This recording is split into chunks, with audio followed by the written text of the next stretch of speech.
Morning sa inyo mga kalapatids. Welcome back dito sa ating tambayan, Chocobulok TV. Sa videong ito, samahan ninyo ako sapagkat abangan na naman tayo.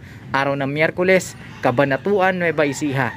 87 kilometers air distance. Yan ang liliparin at babagtasin ng ating mga alaga. Kung hindi ako nagkakamali, 6:15 inirelease yung ating mga ibon. Mga ilang sandali lang, pwedeng naririto na yung ating mga ibon. Medyo malapit-lapit lang kasi yan mga kalapatids. At parte na rin yan ng preparasyon dun sa nalalapit na North Derby race mga kalapatids. Kaya kung mapapansin ninyo, nandun na tayo sa medyo malayo-layo, bumaba tayo na natin sila masyadong pinapagod pa. Kumbaga para makuha nila yung rhythm ng galaw dun sa track na magdadala sa kanila hanggang doon sa tournament proper. Sino kaya yung mauuna sa ating mga alaga? Tuloy-tuloy pa kaya yung kanilang pag-i-improve o hanggang doon na lang talaga yung kakayahan at bilis ng ating mga ibon? Abangan natin yan sa episode na ito mga kalapatids, at patuloy pa natin itatrack yung mga nangyayaring resulta dito sa ating ginagawang pagpapalipad at pag-aalaga sa ating mga ibon. Pero bago yan, kung hindi ka pa nakapag-subscribe, mag-subscribe ka na, hit mo na ang notification bell para nang sagan updated ka sa ginagawa nating kwentuhan dito lang sa ating munting tambayan. Inihanda ko na yung iinumin ng ating mga alaga. Electrolytes lang to mga kalapatids na may halong konting vitamins. Samantala dito naman tayo sa ating flyer slope. Ito yung ating mga ibon at gaya ng nakaraang plano, sasampa ko sana tong mga to. Kaya lang akala ko San Ildefonso, Bulacan lang, yung pala tumalon na ng Cabanatuan. So alam natin hindi kakayanin ng ating mga alaga yung ganun agad na bigla. Kasi ang purpose lang naman kaya natin sila ililipad ay para bigyan sila ng experience sa liparan, hindi naman para pahirapan sila o kung ano pa man. Malaki ang tsansa na hindi sila makauwi kapag binigla natin, kasi nga pagka unang pagkakataon ay hindi pa nila alam yung gagawin. Kaya siguro sa susunod na lang to mga kalapatids, pagka medyo malapit-lapit, mga 20 to 40 kilometers yan, pwede tayo dyan. Pero yung doble, almost 100 kilometers agad, pas tayo dyan mga kalapatids. May hinang nilalang. Samantala dito tayo sa ating mga breeders. Ayan, naglabas na ng pangalawang itlog itong ating hen na ito. Hindi ko na masyadong pinagpapapansin tong dalawang to para nang sa ganun magkaroon naman sila ng privacy at hindi naman sila ma-stress sa kanilang mga ginagawang paglilimlim dun sa kanilang mga itlog. Baka kasi magtampot mapanis mga kalapatids. Dala, itong ibon natin ito, ayan, pinakain ko na. At ito, kumain na rin tong mga to. Para mamaya wala na tayong iintindihin. Puro abangan na lang tayo nakafocus. Time check mga kalapatids, pasado alas 7, 7:03 ng umaga. Hanggang ngayon wala pa yung ating mga alaga.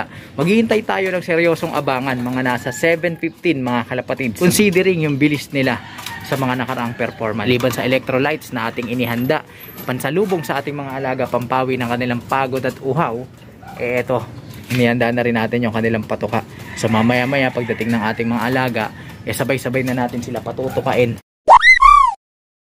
Habang nag-aantay tayo, shoutout lang muna natin yung ating mga solid supporters, maging yung ating mga new subscribers na sila Sir Ian Valdez, Jordan Pook, Roland Dion ng Gagalangin Tondo, UV Nails Vlog, Sekya 08 ng Kingdom of Saudi Arabia, Jason Kaole, Kurotokorok, Team Ka Freddy Vlog, Kan ng Kan Karanza Lop, Michelle Angeles, Sir Katzman ng Kingdom of Saudi Arabia, Kurikong John Ro Bolaños, Gilbert Ferrer ng Novaliches, Dennis Calapatids, Jay Anacion, Carljan Hunsay ng Pampanga, Sir Vong Turzaita, Yobs, Sir Gilier Gamboa, kay Sir Paul Ryan of 3 Boys Love ng Makabling Santa Rosa, Laguna, kay Miss Maricel Bolios, Kabakyard TV, Benny, at dun sa kaibigan natin si Sir Johnsky. At syempre dun sa kalapatids natin na si Sir George Guites na nagtatanong kung paano daw magkondisyon ng kalapate. Well, sa pagkukondisyon kasi ng kalapate, sir, dalawang klase yan. Pagkukondisyon sa breeder at pagkukondisyon sa flyers. Bagamat may pagkakapareha yan, gaya ng kailangan silang i-cleansing at matiyak na walang sakit bago isabak dun sa gagampanan nilang role, sa flyers kailangan matiyak mo na matatag yung stamina ng yung mga ibon bago mo isabak sa training o yung liparan mo bago ka mag-road training or isang pa sa track para sa racing. So panoorin mo na lang yung mga videos na ilalagay natin dyan sa screen na yan, tapos yung link dun sa ating description para masundan mo yung mga pamamaraan kung ano man yung ikukondisyon mo, kung breeder ba yan o flyers. Sana makatulong sa'yo yung mga videos na yan. At shoutout din doon sa ating kalapatids na si Sir Maki ng Ako Si Maki. Ayan, nagtatanong siya sa atin kung ano daw ba yung mga dapat gawin kapag sasali sa racing. Well, syempre, unang-una, kailangan meron kang mga ibon, may mga alagang kalapati at meron silang kulungan. Kahit hindi maganda, kahit yung maliliit lang, kahit yung gawa mo lang, basta meron silang pwesto na matitirahan o yung parang pinakakulungan nila. And then, mas maganda kung parondahin yung mga ibon mo. Nakakaronda, nakakalipad. Alright, pagka meron ka ng mga ganon, magtanong-tanong ka lang dyan sa lugar ninyo kung ano yung mga pigeon clubs na nag-ooperate dyan sa lugar ninyo. Pero syempre, hindi kahit sa sinong tao ka lang magtatanong. Doon ka magtatanong sa mga nag-aalaga din ng ibon at alam mong nakikipag-race sa mga club. So magtanong ka ano ba yung mga club na naririto. Pwede mo rin gamitin yung Facebook. Maghanap ka sa Facebook ng mga club na malapit dyan sa lugar ninyo. I'm sure meron yan. Tapos kapag may nakita ka ng club, kontakin mo yung club coordinator na nakakasakop dun sa area ninyo at dun ka magtanong ng mga dapat mong gawin para makasali ka sa club and eventually makasali ka sa racing. So ganun lang, ipapaliwanag sa iyo lahat ng mga dapat mong malaman, mga rules ng club na sasalihan mo at yung iba pa tungkol dito. Sana makahanap ka ng magandang club na masasalihan mo at good luck sa mga future racing na sasalihan mo.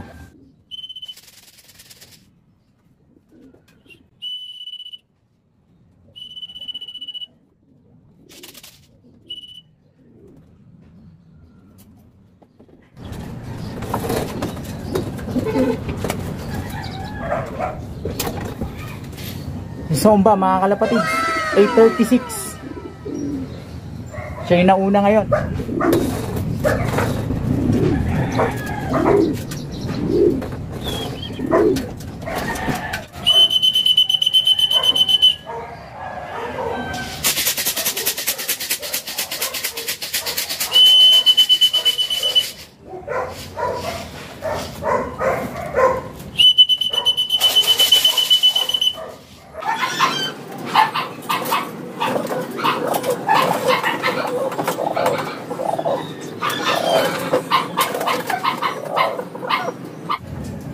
.837 mga kalapatids, si Jessie pangalaman dumating. Ayun na si Angel.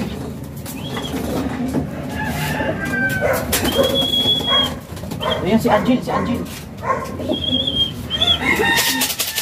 pasok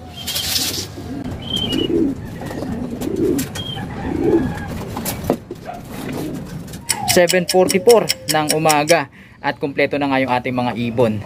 So ito, ang nangyari mga kalapatids, naunang dumating, umuwi dito sa ating kulungan, walang iba kundi itong ating ibon na si Zomba. Nakakatuwa itong ibon na to.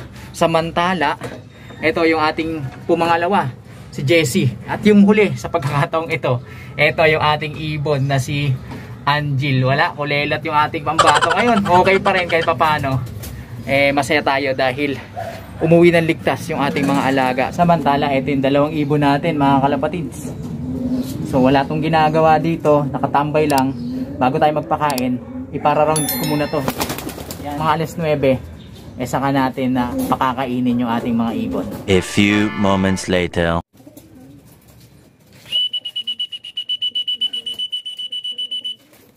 Yan yung mga kalapatids. So, wala pang kalahating oras, hingal na. Ganyan talaga pagka mataba.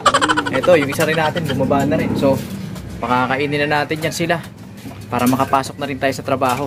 Oh, yun. Haluin natin. Masyadong marami dito. Yan. Yun, pumasok na yung dalawa. Yan, ubusin nyo yan ha. Mukhang hindi naging maganda yung performance sa ating mga alaga, pero i-double check natin yan. At yun muna sa ngayon mga kalapatid. Maraming salamat sa inyong pagsilip, pakikitambay at pakikipagkwentuhan dito sa ating munting channel. Sa mga hindi pa nakapag-subscribe, mag-subscribe na kayo. Hit nyo ng notification bell para sa ganun updated kayo sa ginagawa nating kwentuhan. Mag-like, comment, share kung nagustuhan mo ang video ito para nang sa ganun marami pa ang maabot ng ating programa at pakipollow, supportahan ang ating Facebook page para sa tuloy-tuloy na kwentuhan, mapupulutan ng mga kaalaman. Paano mga kalapatids? Hanggang sa susunod na pagkikita, ingat kayo sa araw na ito.